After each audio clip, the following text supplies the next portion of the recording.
How's Ashanti look the last 2 practices, Dave? Yeah, he's struggling like they all do, you know.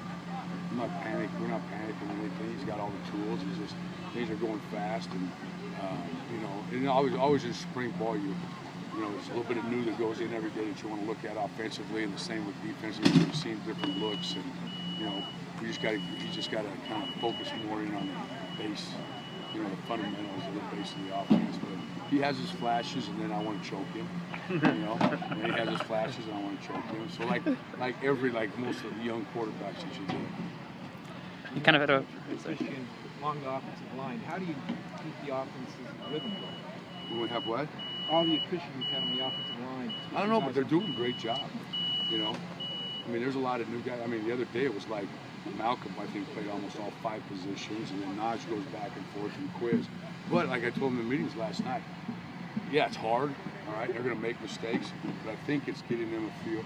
I think in the long run, it makes them understand how all 5 fit together in everything they do. So they play guard. They know what the issues he has, and now they're a tackle. They understand the guard's issues. Guard understanding the tackle's issues. Center understanding guard, and so forth. So you know, it's like the old coach says, right? It is. You know, you just want those guys to play like a nickel, not 5 pennies. So.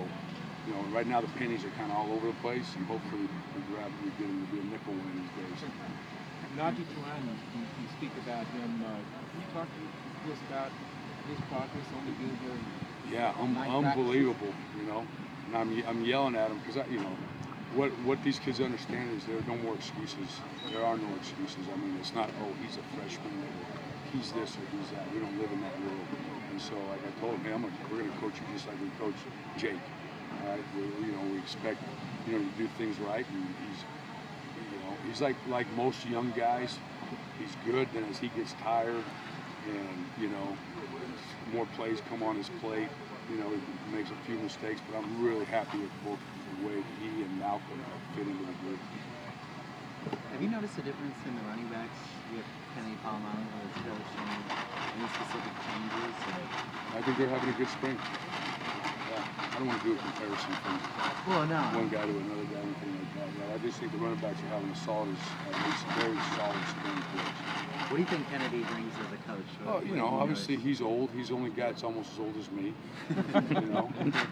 You know, he's coached some great players. He's been in the NFL, and he's been in some other good places. So he brings that experience to us. You know, some of the things we're doing, we're getting to do this spring offensively are things that I really had not a very good expertise in, that he brought to the table, which I think is a great addition to what we're doing for Brett. With Craig's progression and pass protection, is it about what you usually see with running backs? He's tough, but there's a lot of stuff going on in there, and I think he's kind of like Asante sometimes. You know, he flashes, and sometimes you go, what were you thinking, you know?